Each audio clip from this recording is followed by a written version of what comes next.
le gouvernement a défini de commun accord avec les responsables des organisations syndicales des critères. Quels sont ces critères-là? Ceux-là qui ont déjà passé au moins 3 années, d'accord, dans le système de l'Aspirana, ce sont ceux-là qui sont éligibles au reversement, sans autre condition à définir. C'est ça, et c'est ce qui est convenu entre le gouvernement et les organisations syndicales. Au point où le porte-parole du gouvernement a dit publiquement qu'on allait renforcer leur capacité en juillet et en août. Ce renforcement de capacité n'est pas intervenu. Et on se disait certainement que c'est parce que toutes les dispositions n'ont pas encore été prises. Donc, ce qui arrange le système, c'est le reversement. Et ce reversement-là, nous estimons que en 3 vagues, ça va être fait. Parce que l'éducation, c'est la priorité des priorités. Lorsqu'on dit, si le gouvernement prend un engagement et n'arrive pas à respecter, non, je crois que le gouvernement doit pouvoir respecter cet engagement dans la mesure où ceux qui ont déjà bouclé les 3 ans, mais parce que ceux qui ont commencé en 2019 sont en train de boucler 5 ans. Et ainsi de suite. Ça veut dire quoi? Ça veut dire que avant 2026, les 30 000 pourront bénéficier de ce reversement-là. Vous voyez, lorsque le syndicaliste parle, quand moi, de l'extérieur, j'observe ça, je vois quelqu'un qui dit, ben, monsieur gouvernement, vous avez dit que vous allez faire ça. Après, nous, on s'en fout de si vous êtes prêt à le faire maintenant. Vous avez dit que vous allez le faire, faites-le. Ça mettra des gens dans de bonnes conditions. L'expression être dans de bonnes conditions, vous voyez combien de fois vous êtes acharné à demander à M. Adjilan de revenir à la réalité de ce que cela implique financièrement pour un gouvernement responsable qui n'aura pas le droit, qui n'aura pas d'excuse à ne pas virer de l'argent sur les comptes de ces enseignants-là. Parlons en français facile. Mais vous voyez combien de fois vous êtes acharné, mais il n'est pas allé sur ça. Mais il sait très bien que lorsque le statut d'un agent change, ses conditions, sa rémunération et toutes les conditions là, ça change en même temps. Alors, lorsqu'il reste si légaliste, s'accroche aux tests, si le gouvernement qui est là s'était dit les tests qui étaient en vigueur au moment où je viens, en 2016, les tests restent en l'état, on n'aurait jamais eu le programme de l'Aspirana. Donc, il y a eu un gouvernement aussi pour dire, mais le système des vacataires, là, ça avilit ces béninois qui veulent donc apporter le savoir aux enfants. Et c'est ce gouvernement qui a amené ce programme sur lequel les syndicalistes le tiennent maintenant pour lui dire, oui, Aspirana, vous avez dit, ça signifie que au bout de tel nombre, vous avez dit au moins 3 ans, ceux qui ont déjà fait au moins 3 ans. Mais quand ils ont fait au moins, cette cohorte-là a fait au moins 3 ans, M. Adjilan, je suis prêt à vous soutenir pour dire, ça y est, gouvernement, il faut les prendre.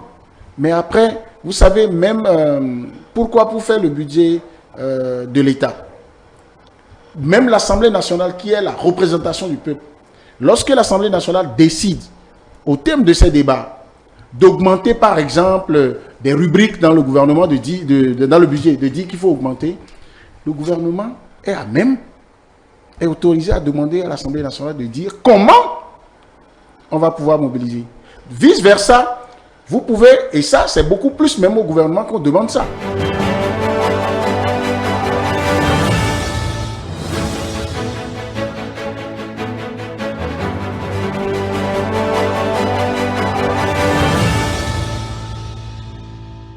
Quand vous allez un peu en Afrique de l'Est, en Afrique australe, on a vu des présidents à vie. Hein. On a vu des présidents à vie. Mais c'est nous-mêmes, nous avons décidé. Oui, donc ça veut dire que nous avons décidé. On a vu des présidents, non, on a vu des présidents qui ont renouvelé tout le temps les constitutions dans certaines parties de l'Afrique pour rester tout le temps au pouvoir sans qu'il y ait de problème. Parce qu'à un moment donné, on a des peuples, chaque peuple a son histoire. Et quand vous prenez les peuples de l'Afrique de l'Ouest, et généralement les peuples francophones, le passé colonial, les luttes de conquête, la qualité de l'intelligentsia francophone pose forcément un problème. Je suis d'accord avec vous. Mais ne nous stigmatisons pas en Afrique francophone en disant que c'est en Afrique francophone que ça ne marche pas. Parce qu'on a des cas en Afrique anglophone où ça ne marche pas aussi, où on est allé plus loin. La guerre du Darfour, on l'a jamais eu. Il n'y a pas de pays en Afrique francophone où on a une guerre aussi qui dure dans le temps comme la guerre du Darfour. Quand on va en Afrique, Australie, à d'autres sites, on a des présidents qui sont là qui ont fait plus de 50 ans. Mais pourquoi vous refusez d'accepter que ça ne marche pas? Non, je dis que ça ne marche pas, mais ne nous stigmatisons pas en disant que c'est pas de la stigmatisation, dit vrai. Oui, non, je suis d'accord qu'en Afrique. Se renvoyer le miroir. Non, dans des pays. Se regarder dans le miroir. Je suis d'accord avec vous. C'est de l'objectivité. Non, je suis d'accord avec vous, mais l'Afrique. De nous regarder dans le miroir. L'Afrique a ses problèmes. L'Afrique a ses problèmes. Des États africains ont leurs problèmes, mais je ne suis pas de ceux qui pensent que il faut faire la part des choses. Pourquoi le problème doit être que politique chaque fois? Non, oui, mais je suis pas de ceux qui. On ne pense jamais au problème sanitaire, au problème de l'éducation. On a eu des. Un vrai problème. Parce que le chercheur, l'intelligentsia n'amène pas ces problèmes sur la table. Combien de fois on a discuté de Ebola? Combien de fois on a discuté des problèmes humanitaires dans certaines parties de l'Afrique? Parce que la gouvernance. Il y a que la politique qui pose problème. Oui, parce que la gouvernance. Oui, parce que c'est la politique, c'est la gouvernance qui maintient la température des nations. Vous ne pouvez pas régler les problèmes sanitaires, vous ne pouvez pas régler les problèmes culturels, les problèmes, les questions liées aux migrations. Vous ne pouvez pas les régler s'il n'y a pas une bonne gouvernance politique. Et c'est seulement à la fin des mandats qu'il faut toujours avoir ces problèmes. Non, ça c'est une question, qui me permet de faire la transition. Il y a toujours ces problèmes à la fin des mandats parce qu'à la fin des mandats, les jeux d'intérêt viennent. Les jeux d'intérêt viennent. Quand vous prenez le cas de... On va rapidement... Je voulais faire la transition. Oui, mais je suis de ceux qui pensent qu'il y a encore une carte. Il y a une carte à jouer au Sénégal. La carte, c'est les leviers religieux, c'est la société civile. Et que Macky décide aujourd'hui de laisser le Conseil constitutionnel jouer son jeu. Parce que là où il va, là, il n'est pas au-dessus du peuple sénégalais. On nous a habitués à des oui, puis après on observe autre chose, à des non, et puis après, je ne veux pas revenir là-dessus, je ne veux pas faire le rappel des faits. On a assez de faits qui nous ont édifiés. Je suis curieux d'avoir ces évidences. Qui nous ont édifiés pour que... moi, je ne peux pas croire à cela. Mais c'était... très opportuniste de la part de ces députés. Hein. C'était très opportuniste. La Cour dit réviser le code électoral. La Cour, c'est pas nécessairement, on n'a pas besoin de réviser la Constitution pour. Et même le code électoral. Pour qui on a voté les législatives dernières, c'était pour qu'ils restent, pour choisir, pour parrainer ceux qui vont venir. Les décalages d'âge, de date qu'on en parle, c'est pas nécessaire. Celui qui n'a pas été installé officiellement n'a pas encore plein pouvoir pour parrainer. Donc celui qui est au poste peut parrainer. Quand bien même on a élu l'autre, l'exemple tout simple, c'est les États-Unis. C'est 3 mois en avant qu'on élit le nouveau président. Mais l'autre, il reste en poste, il prend... La preuve, Trump a pris tellement de décrets pendant les 3 mois, quand bien même Biden était élu. Même chez nous, l'exemple était là. En 2016, jusqu'à 3 ou à 2 semaines, Boni a nommé des ministres. Ce qui voudra dire tout simplement que celui qui est encore investi du mandat les laisse jusqu'à la passation de ça. Donc, c'est purement des histoires politiques, c'est purement des repositionnements politiques. On ne peut pas en vouloir à un politicien de faire sa politique, de faire son jeu politique. Mais, je dis, c'est souvent malsain, vers la fin des mandats, que les présidents, les partis soutenant les présidents, initient des révisions de la Constitution. Il est clair qu'à la fin, c'est toujours cette histoire de s'accrocher au pouvoir. pouvoir. Mais on n'est pas à la Non. fin des fins. Hein. Non, On n'est pas dans les 6 mois. Non, fatidiques. non, On n'est pas dans les ne start dites time. pas ça. On est à 2 ans. Ne dites Comment pas vous ça. avez dit 2 ans. On est à la moitié. Non, Les 2 ans, c'est enlevez combien de temps? l'année électorale. Oui. Enlevez l'année électorale. Ouais, Vous êtes nous sommes- occupé à... nous avons encore 18 mois, Donc nous avons on encore enlève 20. l'année électorale. C'est quoi l'année électorale? Ça vous prend pour c'est l'organisation des élections. C'est beaucoup de choses. Oui, mais en fait, 2025, nous allons continuer je d'exercer ne le refuse pouvoir. pas. Vous avez tous les droits. La politique vous donne droit de faire tout ce que vous voulez, de réorganiser la classe politique comme vous voulez. Mais moi, je pense que c'est malsain. Les gens l'ont fait ailleurs. Est-ce qu'il y a un principe qui dit qu'il faut attendre 10 ans, 15 ans pour toucher une loi constitutionnelle? Une loi constitutionnelle vient à un moment donné pour corriger des faiblesses au regard des dynamiques politiques, au regard Quelle a des été la dynamiques de dynamique population. dans 4 ans? La dynamique, là, aujourd'hui, vous la connaissez. La dynamique, aujourd'hui, qui demande à ce que on puisse aller vers la révision de la Constitution, c'est que même au niveau des partis de l'opposition, au niveau des acteurs politiques, nous sommes conscients que la Constitution qui a été révisée il y a quelques années a encore des faiblesses sur lesquelles il faut travailler. Et il n'y a pas de moment idéal pour le faire. On ne peut pas attendre 3 ans, 4 ans, 5 ans pour le faire. Moi, je suis de ceux qui pensent que c'est cette première pour dire on révise pas. Bon, un le an. président a dit d'attendre 2026. Oui. Après lui. Ça, c'est sa posture. Le président demande d'attendre 2026 après lui. Si quelqu'un vient en 2026 et engage la révision de la Constitution en 2027, vous verrez des gens qui seront contre cette révision dire ils préparent. Bon, on l'a dit en 2017 que rien ne pressait. Voilà, donc voilà, c'est pour, Il y a vous des dire, projets de c'est pour dire que développement. moi je suis de ceux qui Oui. pensent qu'il n'y a pas de moment idéal pour réviser une constitution. On ne fera pas le reproche d'avoir au Parlement que des partis qui soutiennent l'action du chef de l'État. Aujourd'hui au Parlement, on a des partis de l'opposition. Tout à fait. Ça veut dire qu'avec la présence de ce parti de l'opposition, acceptons Qui est débat? que le débat ne se fasse pas dans la rue, que le débat ne se fasse Ne pas dites ailleurs. pas ça. Non, Oui. non, Non, n'acceptons- ça, oui, parce que, Oui, on a Quand pas. il s'agit de la Constitution, Oui, le le débat débat va peut se se faire faire même ailleurs. avec la vendeuse oui, de cassave. je suis d'accord, mais Mais le débat, va se faire dans les rues. Le Le débat- débat va se faire partout parce que Oui, ceux qui font le on parle débat- de la loi fondamentale. ceux qui font- C'est pas une loi ceux qui ordinaire. font le on débat va malsain, finir. C'est pas une ceux qui loi font le débat ordinaire. Malheureusement, on va Et finir le là-dessus. président- Ceux qui font le et le débat président- malsain et dans la le rue. président Merci. Patrice le débat Talon. malsain dans la rue, dans les micros. Et le Ont président pouvoir, Patrice ceux qui font le Talon débat le malsain, sait. s'il vous plaît. Ceux qui ont Le le débat président Patrice malsain, Talon Oui, le finissez, sait. ceux qui ont le finissez débat- là, ceux qui oui. font le débat malsain dans la rue, Oui. dans les micros, sous forme de propagande politicienne, ont aujourd'hui des représentants à l'Assemblée nationale pour aller le faire à l'Assemblée nationale. C'est une opportunité qu'aujourd'hui que les députés leur offrent pour dire laissons le débat de rue, prenez des informations de ce que vous faites dans la rue, venez, on fera Faire le le débat débat. technique au Parlement. Voilà, Le on débat a va fini. se faire au On a Parlement. fini. N'ayant pas la force de combattre la dynamique en face, ont été obligés de l'embrigader, de le séquestrer à eux pour en faire président de leur parti. Non, Boni Yahi, c'est de cela qu'il est question. On connaît quelqu'un S'il vous plaît. qui a séquestré Boni Yahi pendant 52 Boni jours. Yahi, Et là, c'était est- vraiment séquestré. Je demanderai au doyen Azatassou de libérer enfin, parce que c'est au-delà de 52 jours là. Libérer enfin Boni Yahi, le président Boni Yahi, Oui, c'est et ça. mettez-le, n'est-ce pas, à la disposition de son pays autrement.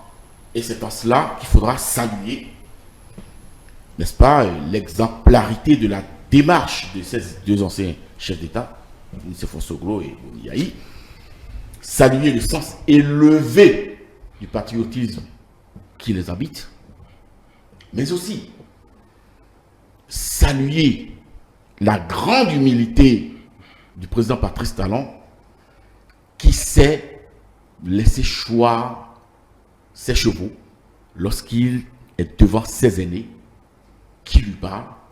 Non, disons que Libérez-nous le président Boni Yahi. justement, c'est parce qu'on est dans des postures inverses que l'on voit les choses renversées. Moi, je pense que l'exemple de la démarche du président Yahi Boni avec le président Soglo prouve que même en tant que président du parti Les Démocrates, Boni Yahi n'est pas embrigadé. Non, Il a dû déjà parce que- la parce que première il n'a pas- activité, s'il vous plaît, on la- n'a pas fait la un congrès. première réaction On déjà n'a- à l'entame de on la n'a crise, pas fait un à congrès. travers son poste. Oui, mais attendez. Là, Non. c'est du Boni Yahi, président de LD. On n'a pas, non, je vais vous dire. Laissez-le dire. On n'a pas fait un congrès pour l'enlever avant qu'il ne fasse cette démarche. Ça veut dire que quand bien même il est président de LD, il est capable de conduire il est maître de sa personnalité, avec une once de pouvoir personnel, avec de l'opacité à outrance. L'opacité, ça a beaucoup joué. Un ancien dans président de la République S'il a vous les plaît. canaux appropriés de le faire. Non, s'il vous plaît. Autrement. Non, il peut faire autrement, mais il peut choisir d'être partisan. Pourquoi? Rien ne lui interdit d'être partisan. Et être partisan ne l'empêche pas de jouer son rôle. La preuve est là. Qu'il a quand même joué. Le virus de la J'ai une question à vous poser, politique. mais c'est pas le lieu, c'est pas le sujet. Doyen Azakassou, le Monsieur virus Abouchi. de l'activisme Monsieur politique Oui, mais- va nous faire perdre Non. Boni Yahi, ça ne fait- ancien président ça de ne la fait- C'est son temps, c'est Pierre son temps de précieux. parole, Ça on va ne- le laisser aller. Ça ne rien du tout. Ça ne fait, la preuve est là que, quand bien même il est président du parti LD, lorsque le problème s'est posé, il n'a pas hésité à s'engager à faire cette démarche que nous saluons tous les deux et que l'ensemble du peuple béninois salue et que toute la presse salue, madame, je vous prends à témoin. Salue quand même. Bon, quand bien même il y a eu quelques hésitations pour dire oui, j'ai entendu quelqu'un, un honorable député qui a dit ils sont partis au Niger et patatras, le président Ibrahim Traoré a fait sa déclaration. Est-ce que ce n'est pas eux qui sont partis commanditer que le président... J'ai entendu des choses. J'ai entendu des choses et ça, c'est le Bénin. Je vais inviter le C'est le doyen Bénin. à observer quelque chose C'est le Bénin. objectivement. C'est le Objectivement. Bénin. Oui. Et je vais inviter tous les compatriotes à observer objectivement un fait de cette activité ou de ce débat. Est-ce que vous observez avec moi que tout se focalise sur Boni Yahi alors qu'ils sont deux, Boni Yahi et Nicéphore Soglo? Pourquoi on parle très peu, on met très peu Nicéphore Soglo au devant dans les échanges autour du sujet? C'est simplement parce que Boni Yahi est dans l'activisme politique aujourd'hui. Voyez-vous, non, c'est un fait qu'il faut observer objectivement. Non, je n'ai pas je observé ça. Je pense Moi, que j'observe. tous ceux qui en ont parlé... J'observe et les ont mis Béninois avec moi. Côte à côte, Nicéphore Soglo et Boni Oui, Yahi. mais- Et Nicéphore Soglo en premier parce que c'est le douanier. C'est lui il est le plus âgé, le plus ancien. On le met d'abord en premier. Avant Mais tout au moins, d'ajouter vous observez Boni Yahi. que dans ce débat, dans nos échanges-là, celui qui vient en Oui, premier, c'est Boni Yahi. c'est vous qui l'avez fait. N'est-ce pas C'est vous qui normal, avez fait. Monsieur Azakassou est du parti Les C'est Démocrates. vous qui avez fait Vous fixation comprenez, sur n'est-ce ça. pas, non? Si nous faisons comme si, bon, Le discours Donc, anti-français, un affranchissement, justement. le discours anti-français, affranchissement. soyez Un clairs. affranchissement français. Bon, Ok, voyez, nous d'accord. faisons. Habituellement, S'il vous vous n'avez plaît. pas peur des mots. S'il vous plaît. Non, C'est le Monsieur discours Aboussou, laissez. anti-français. Non, C'est pas bon. Ce n'est pas le discours. Bon, ça finit par coïncider avec un discours anti-français parce que la France est l'ancien colonisateur. Donc, soyons Mais clairs. sinon, ce n'est pas ça en réalité. Moi, j'ai dit que je ne suis pas d'accord. Je l'ai dit au sein de mon parti. Je l'ai dit et je le dis publiquement. Je ne suis pas d'accord avec cette tournée. Elle est contre-productive pour nous. Mais est-ce que ça ne permet pas justement au gouvernement de recueillir les préoccupations des uns et des autres sur des projets peut-être mal On n'en a pas besoin dans des services sociaux dans le pays. mais qui sont On a plus des à structures, on a l'opérationnel. des structures de relais, s'il vous plaît. Disons les choses. On a des structures de relais, n'est-ce pas, pour permettre au gouvernement, à un État, d'avoir des informations. Il y a l'INSAE, il y a plein de... Il y a la direction des statistiques agricoles. Si c'est du... C'est pas leur rôle. Eux sont des statisticiens. Ce sont Pour les recueillir des informations, c'est eux qui sont sur le terrain. Oui. C'est eux qui sont sur le terrain avec les paysans et tout, c'est eux. Écoutez, doyen S'il vous plaît. Azakassou, vous n'avez rien proposé non plus. Hein. C'est moi qui. Non, mais je regarde en face. Je regarde en face, il n'y a que maïs. Vous n'avez aucune proposition. J'ai la parole. C'est ça. Donc, on va pas deviner vos propositions. Je n'ai pas On va de pas deviner propositions vos propositions. à Vous faire êtes un autrement. parti politique de l'opposition. Ce que je Il veux ne nous dire. appartient pas de deviner Ce que vos je veux- propositions. ce que je veux dire. Vos propositions doivent être claires, clairement définies. Non, vous avez. Et en alternative, Vous avez un un projet de société, vous avez un programme. Mais je n'ai rien en contrepartie. Vous mettez en en face, je n'ai rien. Oui, mais je n'ai qu'un anti-terrorisme. Vous n'avez pas besoin d'avoir. Je n'ai qu'un anti-terrorisme en face. Non, vous n'allez pas. Vous éloignez de débat complètement. Non, parce qu'il n'a rien à proposer. Il n'a rien à proposer. Vous m'empêchez d'aller aux élections. Comment voulez-vous que je fasse? On parle de la tournée. Oui, la tournée, c'est pour aller à Zatassou. Le peuple a fait. Qu'est-ce que les démocrates proposent? Le peuple a fait doyen à Zatassou. C'est un constat, c'est là. Maintenant, qu'est-ce que les démocrates proposent? Le peuple a faim. Oui. Non, c'est pas la cause. Mais attendez-moi. Vous voulez prendre ma place là? Ce n'est pas la cause qu'on recherche. Calmez-vous. Non, c'est la cause qu'on se fait. Et si on l'écoutait? Savoir qu'entre 2008 et 2012, 2015, 2016, il y avait cette grosse crise qu'on appelle la crise, prêtez-moi le mot, qui faisait que, effectivement, sévissait la vie chère. Mais qu'est-ce qui fait que le Béninois n'a pas senti? Ça ne vient en vous aucun écho, parce qu'en général, il y a eu des mesures qui ont été prises et qui ont permis de contrer ça. Vous comprenez? Il y a des mesures qui ont été prises à l'époque, qui ont été appliquées, qui ont permis de contrer ça. Mais quand vous arrivez à la gouvernance, vous balayez tout ça d'un revers de main.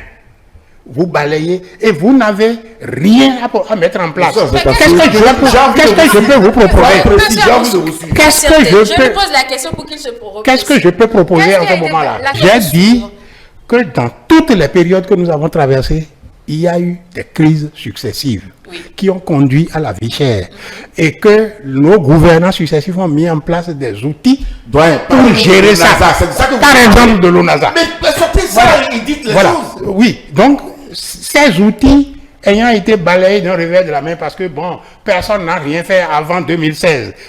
En 2016, le pays était comme il était quand Adam et Ève étaient sur la terre. On n'avait rien fait. Donc on balaye tout. Qu'est-ce que vous voulez que je vous propose quand vous êtes les seuls connaisseurs? Donc c'est l'ONASA, votre seul sauveur. Non, justement, il ne s'agit pas de proposer des choses à Patrice Talon. Il s'agit de proposer des choses aux Béninois qui ont les yeux et qui ont les oreilles. Oui. Mais qu'est-ce que vous proposez? On a tout fait pour que l'opposition soit absente. Nous avons vu ce qui s'est passé en 2019. Toutes les tractations. Alors, M. Sodiona a parlé, je l'ai écouté. Je dirais qu'il est un bon rupturien. Il est un bon élément de la ruse et de la rage. De tout ce qu'il a parlé, il a parlé comme si on était dans un système normal où le jeu démocratique se fait. Quand nous prenons rien que le code, j'ai déjà énoncé un certain nombre d'éléments qui ne permettent pas à une opposition d'aller à cette élection-là. Je vous ai parlé de la Sénat, je vous ai parlé de la liste, je vous ai parlé de la Cour constitutionnelle. Il n'y a rien. On ne peut pas faire une contradiction. Donc dans cette posture, on ne peut pas y aller. Maintenant, parlons du code électoral. Le code en tant que tel a mis la dragée très très haute.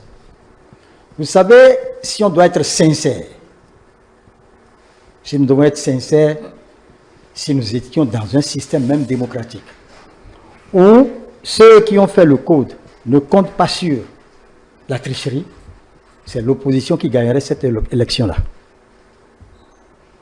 Vous décrétez cela à la bouche? Je le dis, c'est l'opposition encore qui gagnerait cette élection. Parce qu'ils n'ont pas l'aura. Ils n'ont pas le soutien du peuple. La mouvance n'a nullement le soutien du peuple.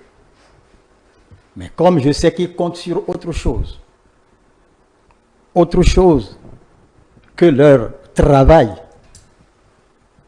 de conviction sur le terrain, eh bien, on ira à cette élection, ils vous donneront le résultat qu'ils veulent. Mais ceux qui disent compter sur le peuple, je vous relance, ceux qui disent compter sur le peuple n'ont qu'à y aller, et le peuple leur donnera mandat pour se représenter. Mais vous savez, je vous ai dit tantôt, madame, que ce n'est pas la votation du peuple qui compte. D'accord. On décrète. Nous l'avons vu en 2023. L'opposition a fait un raz-de-marée.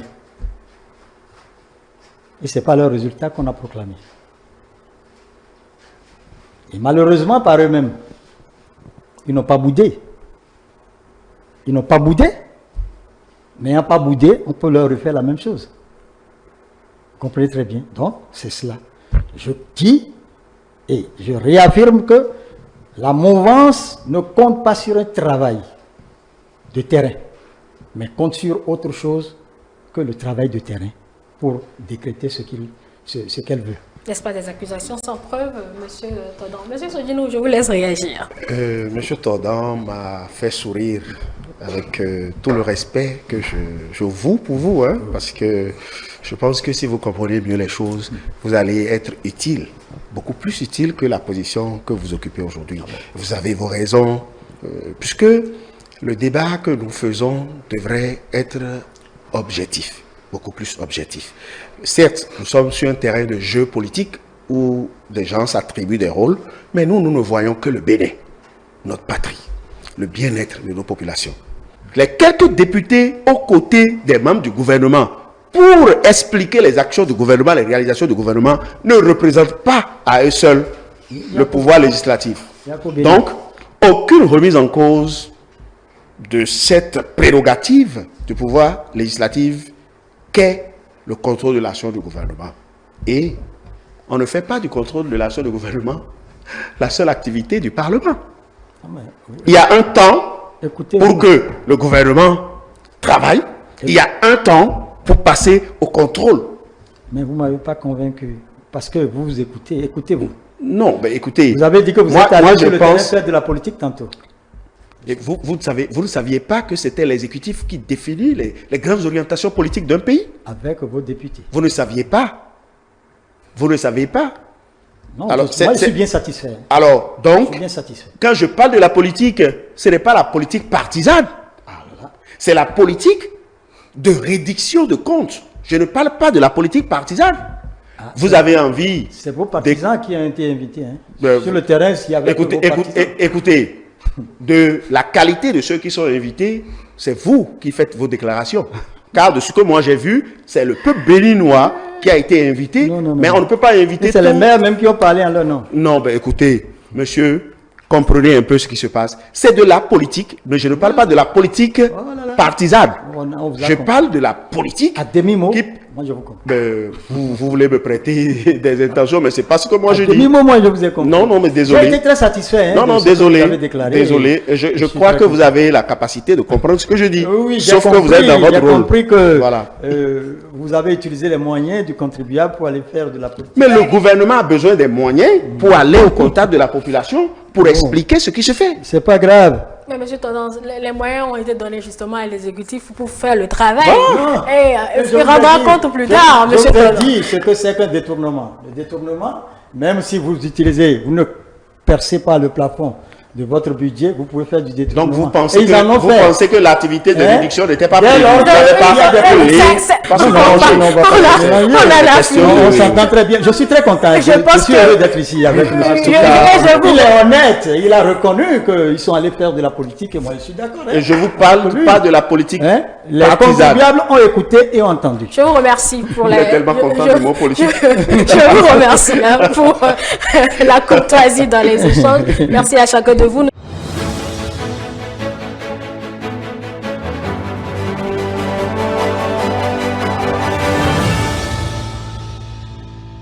La loi en question, d'accord, le code électoral qui a prévu les mécanismes d'extraction de la liste électorale informatisée dont je vous ai parlé, c'est l'UP et le BR qui sont au Parlement et qui ont voté la loi. Donc ça veut dire que si eux autres doutent de ce contrôle interne, de ce mécanisme qui a été mis en place, c'est un peu comme s'ils doutent du travail que les autres ont fait. Mais pourquoi maintenant, en voulant contrôler ceux-là, on les associe encore pour dire, venez, on va contrôler ensemble. Non, c'est vous qui doutez et il vous revient d'abord, c'est même contradictoire à l'audit. Moi, je suis un auditeur. Ce n'est pas, on veut faire un audit, mais l'audit, c'est le principe contradictoire même. Les autres ont déjà fait. Vous doutez. Il vous revient, sans eux, de chercher des experts indépendants pour aller contrôler ce qu'ils disent. Encore moins que, comme je l'ai dit, aucune liste n'existe pour le moment. Ouais. Ou bien c'est la liste de 2000, la liste passée qu'ils veulent auditer. Je veux savoir quoi. Puisque pour le moment, on n'a aucune liste électorale en mai. Très bien. Ou bien ils vont attendre les 180 jours avant de commencer leur audit. Bon, je n'ai pas compris. C'est pourquoi il dit qu'il faut que... Je crois que mon ami a vraiment besoin de clarification, d'explication.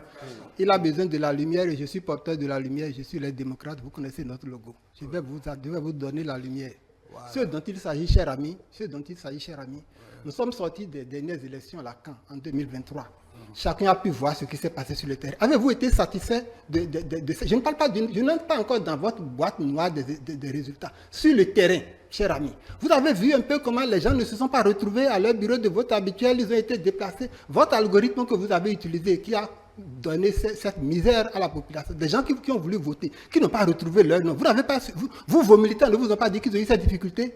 Vos militants ne vous ont pas dit ça. Le chef de l'État, en tout cas, lui, a compris, a accepté, a compris qu'il y a des irrégularités. Je ne suis pas encore à l'étape de la fiabilité, mais puisque ça vous tient tellement à cœur et que c'est fiabilité, c'est clair, cher ami, c'est connu, et ça, c'est dit au village. Lorsque la poule défend un endroit, c'est qu'elle y a pondu. Ça, je n'entre pas encore dedans et nous allons entrer dedans. Mais ce qu'on dit ici, nous avons connu les élections, il y a eu des problèmes. Je ne parle pas de nos militants, vos militants vous l'ont dit qu'il y a eu des problèmes.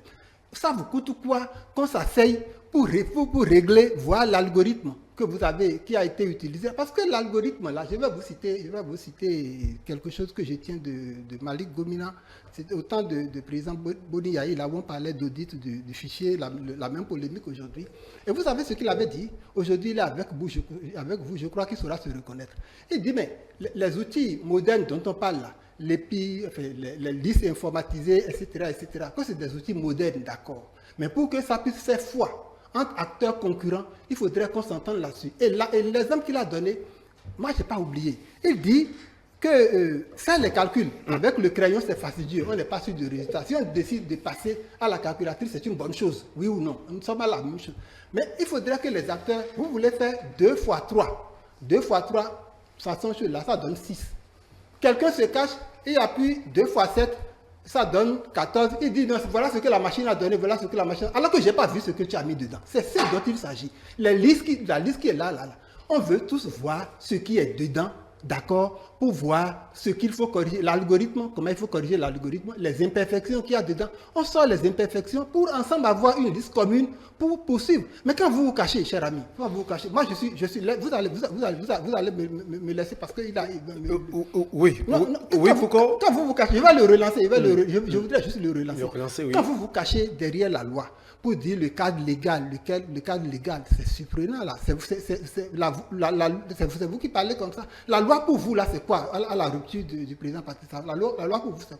La loi pour vous, c'est exactement ceci. Et je vais vous le dire.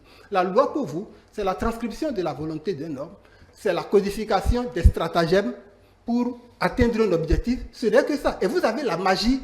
Vous avez la magie de la fabrication des lois. Si vous êtes d'accord, si vous acceptez et vous partez pour le principe de la transparence, le reste, le cadre légal dont vous parlez, tout ça, on peut trouver. Simplement que vous n'avez pas été dans le volume des mots. Je vais dans la précision. Et je voudrais relancer mon ami. Parce qu'il a dit que quand on fait fusion, on hérite à la fois du passif et de l'actif. Que faites-vous du passif du PRD qui avait échoué aux élections de 2020, qui avait été recalé pour défaut de 10%. Qu'est-ce que vous en faites aujourd'hui? Puisque aujourd'hui, le PRD, comme vous le démontrez si bien, bénéficie de ce que l'UP avait obtenu. Là, aujourd'hui, on ne parle plus en termes de PRD. C'est ça qu'il dit. Non, le passif ici, c'est simple. C'est ça qu'il dit. Lorsque le PRD... Je vais vous expliquer.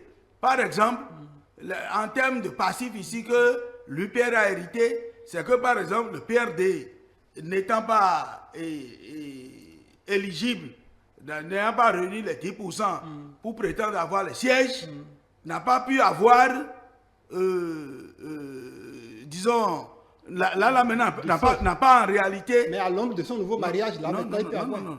Je dis, il faut comprendre ce que... Allons-y, nous n'avons pas plus que 2 minutes pour clôturer et laisser la place. Si je prends l'élément chef quartier là, c'est que l'UPR, c'est à l'UPR seul qu'on a donné maintenant des chefs quartiers, mais en voulant désigner les chefs quartiers, il est obligé de tenir compte de la présence du PRD, qui n'a pas amené de chef quartier, mais qui se trouve dans le nouveau, dans la fusion. L'UPR est obligé maintenant, politiquement, l'UPR ne peut pas dire que nous, les gens de PRD là, n'auront rien. Ça veut dire qu'en réalité, tout ce qui devait revenir à l'UP, s'il était UP, il est obligé maintenant de le partager avec le PRD pour avoir devenu UPR. Donc, c'est un passif qu'il a hérité. Nous allons y aller, monsieur Tekon, nous avons...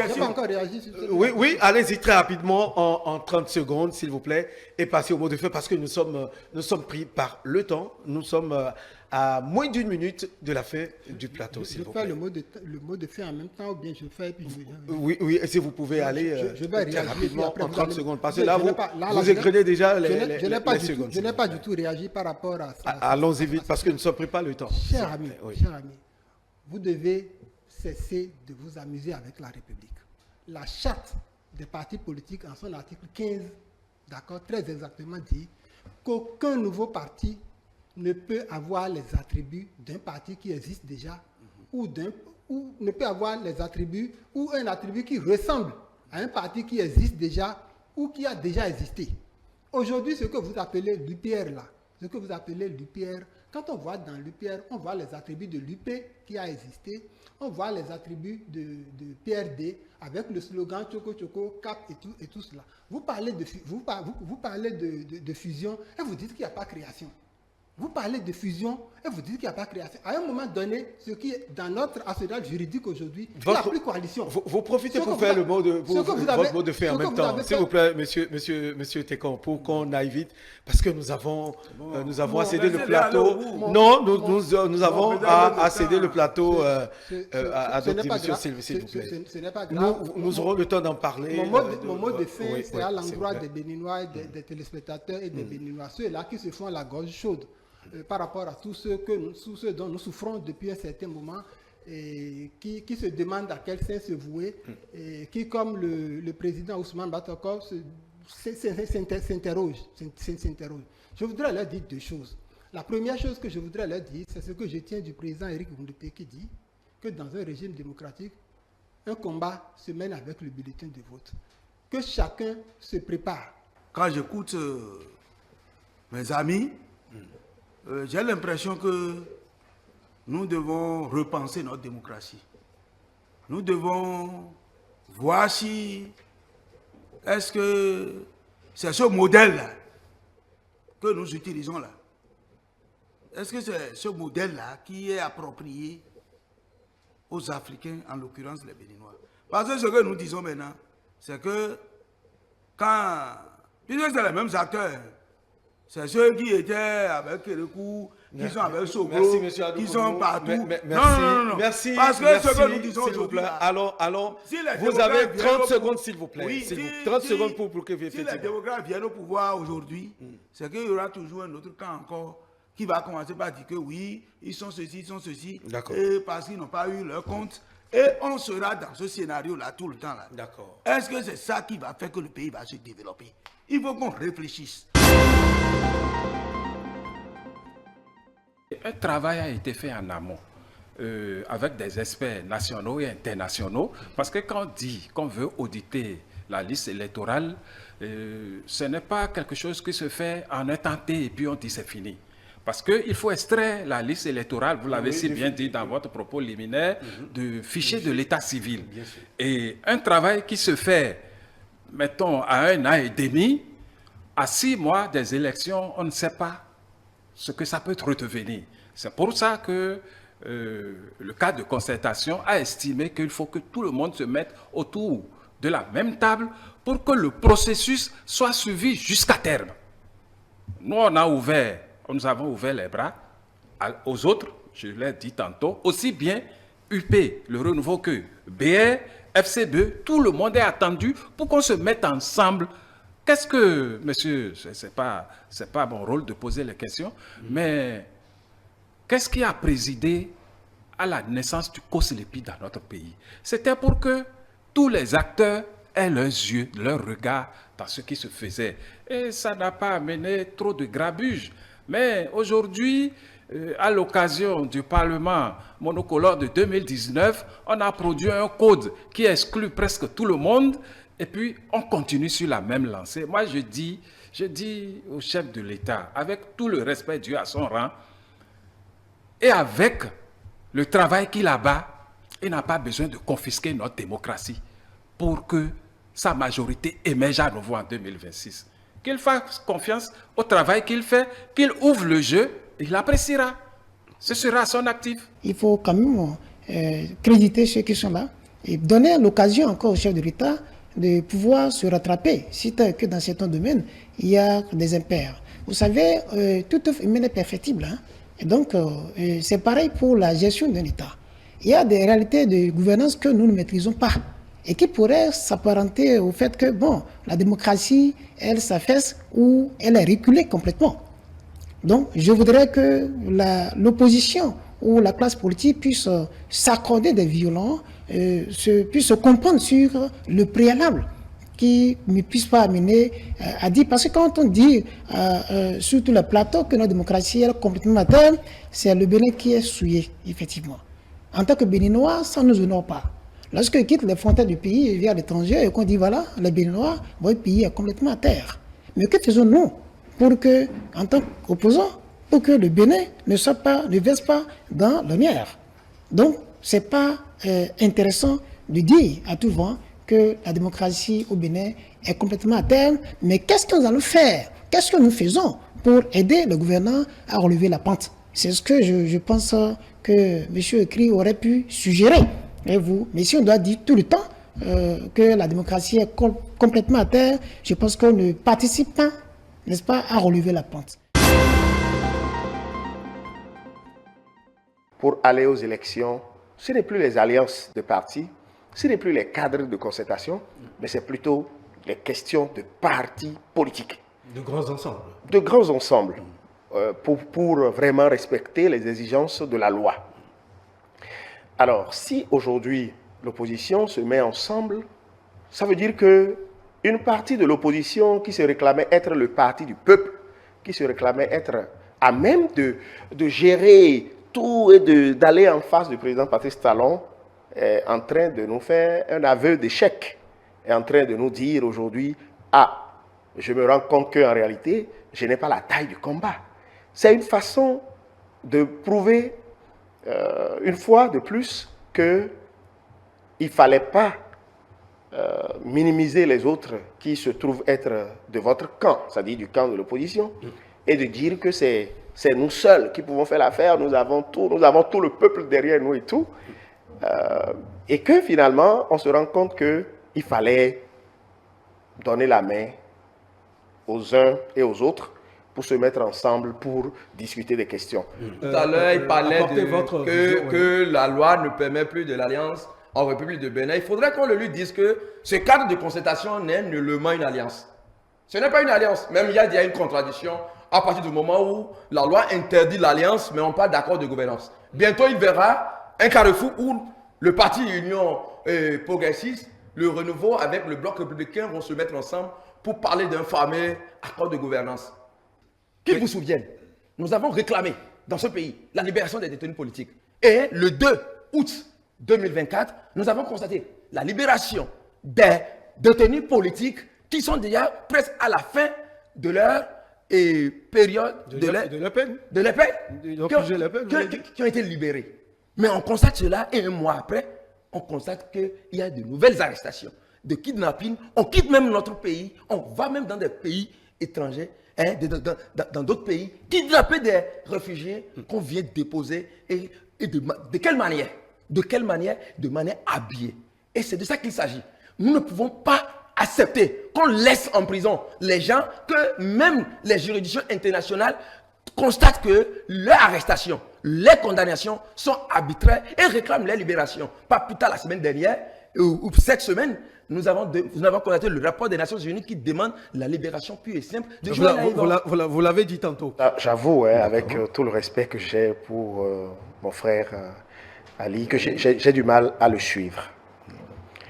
j'ai du mal à le suivre en ce sens que c'est comme si le cadre de concertation de l'opposition qu'ils ont mis récemment sur pied là, tous les sujets de préoccupation qu'il y a au Bénin se trouvent être pris en compte et que le cadre de concertation veut régler tous les problèmes. Non, je voudrais que, puisque nous sommes sur une chaîne sérieuse et que nous avons besoin d'avoir du respect pour les téléspectateurs, que nous restions concentrés sur les questions qu'on nous pose et qu'on ne soit pas obligé d'interpeller tous les autres sujets, surtout que on donne suffisamment l'impression de n'avoir pas du tout maîtrisé ce qui est reproché à X ou à Y, parce que à la première prise de parole, je me suis dit non, c'est peut-être que mon vis-à-vis n'est pas encore entré dans le débat, donc je ne suis pas venu sur ses propos.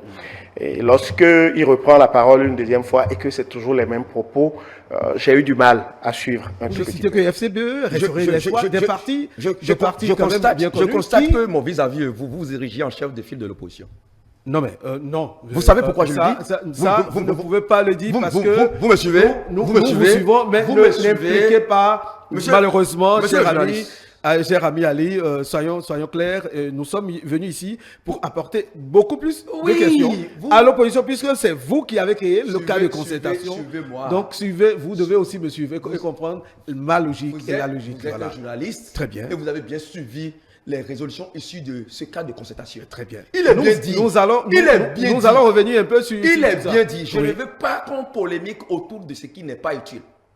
L'utilité aujourd'hui, c'est qu'on libère les détenus politiques. Il vient de dire tout à l'heure que nous sommes sur un plateau sérieux, mais il ne dit rien de sérieux. Excusez-moi. Non, là, ça, nous n'allons pas assister à des attaques personnelles. S'il vous plaît, monsieur Ali Zulkif, s'il vous plaît, calmez-vous. Lorsque le cas de concertation demande. Calmez-vous, nous n'allons pas assister à des attaques personnelles. Ce n'est pas une attaque personnelle. Nous sommes ici pour discuter, confronter les idées. Monsieur le journaliste, lorsque le cas de concertation demande la libération des détenus politiques, et que j'en parle, et que nos vis-à-vis disent que nous sommes sur un plateau sérieux, qu'on ne doit pas distraire les spectateurs, et que vous n'avez pas le monopole de le recadrer, de lui dire personne ne distrait personne sur ce plateau, mais plutôt c'est celui-là qui trouve qu'on n'a pas associé X ou Y. Si vous avez suivi les résolutions issues du cadre de concertation de l'opposition, très bien.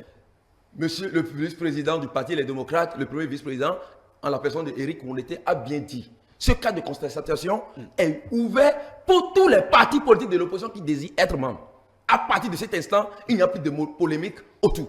Nous ne pouvons pas dire qu'un est absent, un grec est absent. Si le parti Les Démocrates se sent concerné, le parti FCBE se sent concerné par ce cadre, il fait son adhésion. Qu'il vienne à vous. Oui, la porte n'est pas fermée, la porte est bien grandement ouverte. Et je ne voudrais même pas qu'on gaspille notre temps à parler de ce qui n'est pas, ce qui ne crée pas de polémique. C'est qu'il ne faut pas qu'on soit distrait. Il ne faut pas que les gens développent des théories pour jeter de doutes dans le cœur des uns et des autres pour vouloir atteindre des objectifs qu'ils se sont assignés. Nous, je dis, nous les observons et nous les suivons de près. Qu'ils sachent qu'il y a une partie du peuple qui les observe et qui sait très bien que ce n'est pas dénudé d'intérêt, ces émissions-là. En tout cas, en son temps, on va le leur rappeler. Ce qui étaient les déclarations avant et ce qui sont les déclarations aujourd'hui, car nous sommes proches de 2026 et nous sommes tous bien, on a un focus sur ce qui se passe. Moi, je voudrais faire un appel au peuple béninois, que les gens qualifient de le peuple à faim. Nous sommes des hommes dignes. Et un homme digne, ce n'est pas seulement la nourriture qui fait sa satisfaction. La dignité, la transparence avec laquelle les gouvernants actuels sont en train de conduire les affaires de l'État permettent à tout homme digne, peut-être qu'il ne trouve pas satisfaction à tous ses besoins aujourd'hui, mais qui porte espoir. Et comme on le dit, qui vit d'espoir, vit longtemps, car l'espoir fait vivre. Le social est bafoué en République du Bénin aujourd'hui. Je vais prendre quelques éléments concrets pour pouvoir illustrer. La santé. Vous avez évoqué par exemple l'augmentation du budget destiné au ministère de la Santé par exemple. Oui, c'est vrai. Et un hôpital à référence internationale. Pour quel type de Béninois? Pour quel type de Béninois? Les Béninois ne méritent pas ça? Non, pour quel type de Béninois? En termes de suffisance financière, parce que ça aura un coût. Le pouvoir d'achat du Béninois aujourd'hui est à terre. Quelles sont les mesures d'accompagnement que le gouvernement met en place pour pouvoir atténuer ces frais? Vous avez évoqué le cas du président Yahi, qui à un moment donné a émis quelques réserves contre cette subvention du coût de la vie.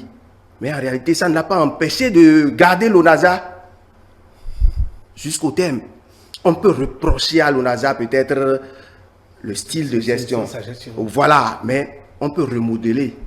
On a comme l'impression qu'on veut effacer de la mémoire collective toutes les bonnes actions, les actions défunts, des gouvernements défunts.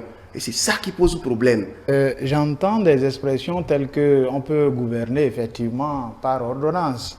C'est-à-dire qu'un budget, lorsqu'il n'est pas voté à l'Assemblée, le chef de l'État, il lui est loisible, n'est-ce pas, de prendre une ordonnance. Vous faites bien de le rappeler parce que, effectivement, j'ai en mémoire que le président Boni Yahi a dû prendre une ordonnance, n'est-ce pas, quand il était encore président de la République. Ben, ça n'a pas empêché le bon fonctionnement de notre démocratie.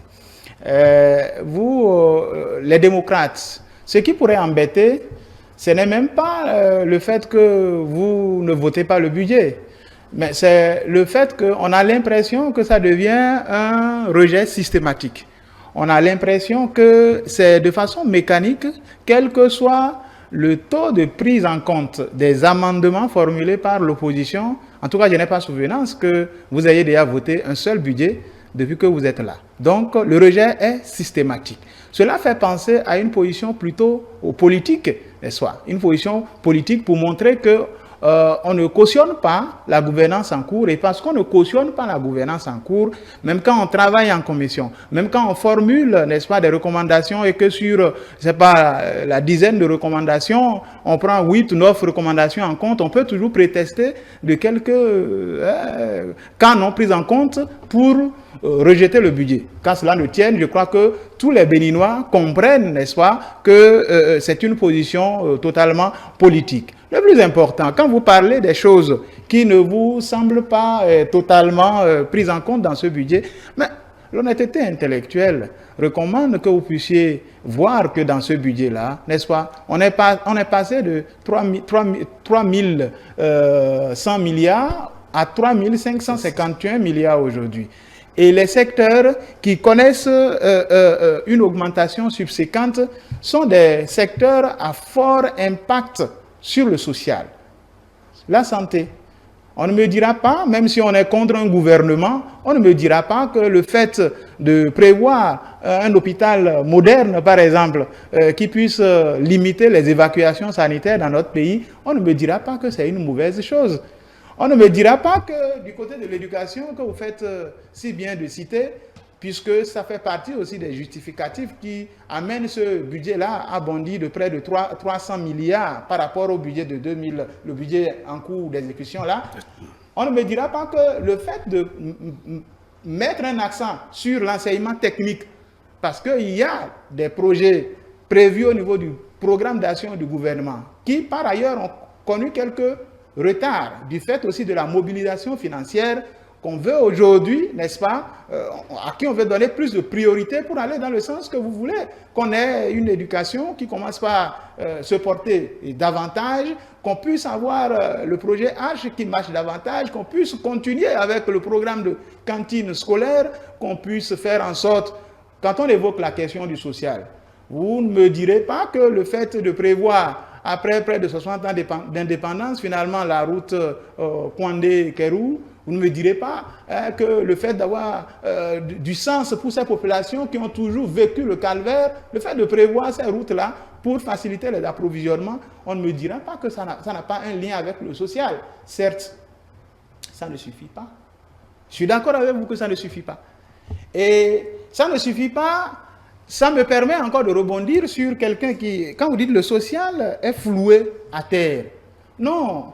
Non, cher ami, je vous demande de revisiter l'histoire. Vous savez, c'est quelqu'un qui a dit, je ne sais pas si ça va vous revenir, en 2008, la personne disait que nous sommes comme une armée en manque de munitions désormais. Les caisses de l'État ont été vidées à cause du social. On ne pourra pas continuer ainsi, mes chers compatriotes. Je voudrais que vous acceptiez finalement la vérité des prix. Et ça, celui qui l'a dit, c'est le président Boni Yayi. C'est le président Boni Yayi qui, dans l'exercice du pouvoir, a été obligé de confesser à ses concitoyens à l'occasion de la consultation nationale sur le forum de la vie chère tenu au Centre international de conférence. C'est le président Boni Yayi qui disait que le gouvernement a fait trop dans du social en subventionnant trop de secteurs et que finalement les caisses de l'État sont vides, l'État est étouffé, l'économie ne tourne pas. Il a réuni, n'est-ce pas, la République. Il a réuni les forces vives de la nation et l'ensemble du gouvernement pour dire cela, pour dire que non, que ce social tel que c'est fait, ça vide les caisses de l'État et qu'il ne peut pas continuer de cette façon-là. Et donc, quand on est à l'exercice du pouvoir et quand on est en dehors du pouvoir, on peut se permettre d'avoir des positions qui parfois ne sont plus à côté de la réalité. Aujourd'hui, le président Patrice Talon fait quoi? Il fait l'effort de mettre en œuvre ces remarques, ces reproches faites par le président Boni Yayi, mais qui n'a pas toujours eu le courage de mettre, n'est-ce pas, d'appliquer à cause de son élan populiste.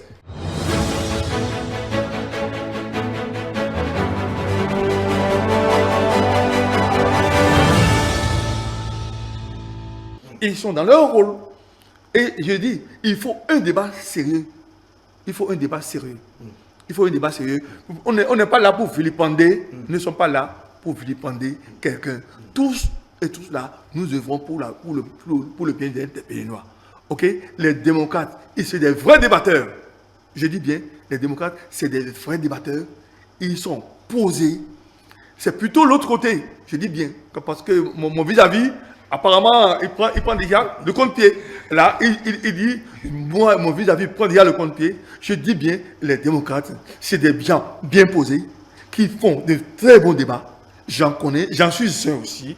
La mouvance n'a jamais voulu, je dis bien, la mouvance n'a jamais voulu faire des débats de développement. On se tape seulement d'une majorité, on dit bon, nous sommes majoritaires. M. Gounetti n'a fait que confirmer ce que j'avais dit, parce que j'ai parlé de la vacuité idéologique abyssale.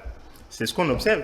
Parce que quand vous parlez de débat, le débat se fait avant. Ce n'est pas après avoir voté, dit, on a rejeté, et on sort pour dire qu'on a rejeté. Ce n'est pas ça le débat. Le rôle, vous avez parlé de responsabilité, le rôle d'une opposition responsable, c'est de dire, face aux choix que le gouvernement a fait, face aux options faites par le gouvernement, voilà ce que nous pensons, voilà l'orientation que nous nous donnons. C'est ça le rôle, et de dire, on n'est pas d'accord pour ceci, plutôt il faut faire ceci. On n'est pas d'accord pour ceci. Mais au moment où il s'agit de le faire, ils ont carrément dit qu'ils ne vont pas faire le débat. Hein. Et ce que je dis là, c'est un des députés, et j'ai entendu plus d'un député le dit, LD, qui dit qu'ils ne vont pas faire le débat, mais ils n'ont rien à dire maintenant sur le budget. C'est quand on va finir de voter qu'ils sortiront pour dire ce pourquoi ils ont voté contre. C'est ça la responsabilité. Ça, c'est de l'irresponsabilité. Parce que ce n'est pas ça le rôle d'une opposition responsable. Et ça, quand je dis ça, vous parlez tout à l'heure, c'est ça en fait ce que je dis. Puisqu'il n'y a pas de vision, puisqu'on ne propose rien, puisqu'on est élu même d'ailleurs sur rien, à part le fait que Talon on est fatigué, il faut qu'il parte. Vous leur demandez maintenant c'est quoi leur vision pour 2020, on vous dit que Talon est fini. Bon, il faut qu'il parte, on va l'aider à partir. C'est ça qui va régler les problèmes du peuple. Malheureusement, c'est tout ce qu'ils proposent. Et voilà là où on en est. Et vous qui parlez du débat, ce n'est pas ça le débat politique. Le débat politique, c'est bien plus sérieux que ça. C'est de dire comment on va régler le problème des Béninois tous les jours. Le budget, ils parlent de budget. Ils ont donné comme argument budget irréaliste. Le budget, c'est quoi? Ça découle du programme d'action du gouvernement pour dire au programme, voilà ce que nous inscrivons au chapitre de cette année par rapport au programme et par rapport aux autres problèmes qui sont des problèmes existentiels du peuple, qui sont des problèmes existentiels des Béninois. Et donc, voilà comment on veut régler ça, comment on collecte, ensuite comment on dépense pour faire face à ces problèmes-là. C'est ça la responsabilité d'un gouvernement. Et pour faire ça, on ne fait pas asseoir l'opposition pour le faire. Parce que le rôle de l'exécutif, c'est d'élaborer ça. C'est lui qui dirige. C'est lui qui exécute. Le chef d'État, c'est lui qui détermine la politique de développement du pays. Donc, c'est son rôle. Donc, c'est le rôle de son gouvernement d'élaborer le budget. Ensuite, quand c'est fait, c'est pour ça qu'il y a un débat d'orientation budgétaire. On vient maintenant, on discute. Voilà les options que le gouvernement a eu à faire. Qu'est-ce que vous, de la minorité ou bien de l'opposition, qu'est-ce que vous pensez? Et donc, quelles sont vos idées? Qu'est-ce que vous proposez? En même temps, quand vous dites que vous n'êtes pas d'accord, vous allez dire où est-ce qu'on trouve l'argent pour pouvoir faire ce que vous pensez là. Vous allez le dire. Parce que quand on a une vision, c'est comme ça se fait. Et donc, quand ils parlent d'irréalisme, parce qu'ils disent que c'est irréaliste, c'est ça. Le budget est irréaliste. Les routes sur lesquelles ils passent, c'est irréaliste. Les hôpitaux qu'on construit là, c'est irréaliste.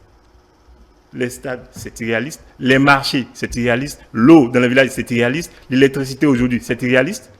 Et tout ce que nous voyons comme avancé là et que personne ne peut contester, ça, c'est pas réaliste. C'est de la réalité pure. De la réalité même avancée. Avancée à un point où les Béninois n'auraient pas imaginé qu'il y a 8 ans qu'ils peuvent connaître cette avancée là. Et aujourd'hui, ils le vivent. C'est une réalité. C'est ça, un gouvernement responsable. Depuis 8 ans, tous les Béninois, sans exception, contribuent. Directement. Oui. Non. Oui, laissez-moi finir. Tous les Béninois ont contribué, ils continuent de contribuer, mais ils ne se retrouvent pas dans cet effort-là, dans ce sacrifice qui est consenti tous les jours. C'est de ça qu'il s'agit. Il me dit qu'il a parlé de l'acheteur de la vie. Oui, l'acheteur de la vie, oui, mais quelle est la solution? Il ne s'agit pas de venir dire cherté, mais depuis 8 ans, le chef de l'État, je vais dire ce régime-là, quelle est la mesure, une mesure phare qui a été prise par ce régime-là pour pallier à ces chertés-là? On n'en voit pas. Quelle est la mesure phare qui a été prise pour permettre à la maman qui est dans ton pas de pouvoir sentir, attention, je peux souffler. On n'en a pas. Il n'y en a pas. Et c'est de ça qu'il s'agit. Nous parlons du discours du chef de l'État. Il doit faire un bilan et faire des projections. Dans ce bilan-là, nous ne reconnaissons pas. Il ne s'agit pas, vous savez, parler de biens immobiliers, il ne s'agit pas de donner quelques coups de béton pour nous dire que tout va bien au Bénin. Non, il ne s'agit pas de ça. Parce que c'est l'humain qui doit être au centre. C'est le quotidien des Béninois qui nous intéresse, nous. C'est vrai, on nous a parlé de quelques kilomètres asphaltés. Ce n'est pas de ça qu'il s'agit. Ou bien ce n'est pas de ça seulement qu'il s'agit. Il s'agit du Béninois lambda, du citoyen qui contribue. Alors, en retour, qu'est-ce qu'il ressent? Il ne ressent rien, c'est ce que nous disons. Le chef de l'État, nous avions compris qu'il était dans une sorte d'aquarium qui ne lui permet pas de voir la réalité. Pour nous, nous pensons que le chef de l'État doit sortir. Il doit aller vers les Béninois. Je reconnais en face de moi ce que nous avons toujours entendu et ce que nous avons toujours déploré. C'est un groupe de personnes qui dit tout sans rien proposer. C'est un groupe de personnes qui dit tout sans nous dire concrètement ce qu'il faut faire. Ils nous disent que oui, il y a des erreurs dans le passé. J'ai noté ça dans ce que M. Lokono a dit. Il y a des erreurs dans le passé. Mais permettez-moi. Oui, comme il y en a actuellement. Quelle était la profondeur de ces erreurs? Jusqu'où ces erreurs nous ont plongés? Comment faire pour remonter à la surface? C'est d'abord ça qu'il faut régler. Parce qu'on ne peut rien régler si on ne remonte à la surface. On ne peut rien régler si notre voix ne porte pas dans le Conseil des Nations. On ne peut rien faire si notre image au-delà de nos frontières est ce que c'était. On ne peut rien faire si les partenaires plient leur bagage et quittent notre pays. C'est à cela, c'est à ce niveau-là qu'on était. Beaucoup de partenaires sont passés. Beaucoup nous ont donné de l'argent pour faire des choses qui ont disparu et ils sont fâchés, ils ont pris la clé des champs et sont partis. Théodule, vous en êtes témoin dans ce pays que beaucoup de partenaires, juste parce qu'il y avait une mauvaise gestion des ressources financières qu'ils ont mis à notre disposition, ont pris la clé des champs et sont partis. Je ne vais pas revenir quand on me dit que oui, quelques coups de béton, ben écoutez, les coups de béton font partie en réalité des résultats que les Béninois espèrent du président Patrice Talon pour le mandat qu'on lui a donné. Alors, moi, je me retrouve en face des gens qui n'ont pas en réalité d'arguments ni les éléments nécessaires pour parler du bilan du président Patrice Talon. Et la seule chose qu'on nous dit souvent, bon, ce n'est pas de ça qu'il est question. Il ne faut pas que ça. On a dit qu'on a construit des marchés. Vous parlez du capital humain. Et il a parlé du capital humain. Je ne sais pas s'il sait ce que nous mettons dans le capital humain. Le social dont vous voulez quoi? Parce que le social que vous avez fait pendant 10 ans, c'était le social où il faut distribuer 2000 à chaque Béninois chaque week-end. C'est de ce social-là que vous voulez encore? C'est un passé honteux auquel il ne faut plus repartir. Vous comprenez? Vous ne pouvez pas parler du social parce que vous pensez qu'il faut qu'on appelle M. Lokono ou bien qu'on dit on envoie une lettre à MPL, envoie-nous la liste de vos militants qui vont prendre le microcrédit. Et c'est ça que vous avez fait pendant 10 ans. C'est de ce social-là que vous voulez? Ah non.